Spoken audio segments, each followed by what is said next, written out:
పిల్లరా, మరి నీ జీవితంలో ఎదురయ్యే ప్రతి మూమెంట్స్ ద్వారా, నీ జీవితంలో నువ్వు ఎదుర్కొనే సమస్యల ద్వారా కావచ్చు, లేదంటే కనుక పరిస్థితుల ద్వారా కావచ్చు, లేదంటే ఏ విషయంలోనైనా కానీ ఎవరు మారు మనసు పొందుతున్నారో ఆలోచించండి. నీ క్రియల వలన ఎవరికి ఉపయోగం ఉంది మీరు ఆలోచించండి.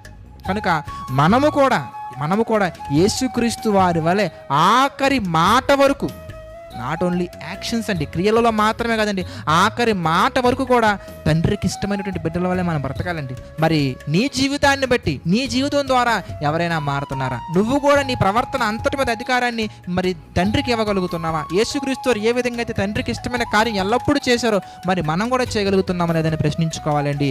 మనము చేయలేనటువంటి పరిస్థితుల్లో ఉన్నాము కనుకనే మనకు మాదిరి ఉంచుకోవడానికి యేసుక్రీస్తు వారు వచ్చారు.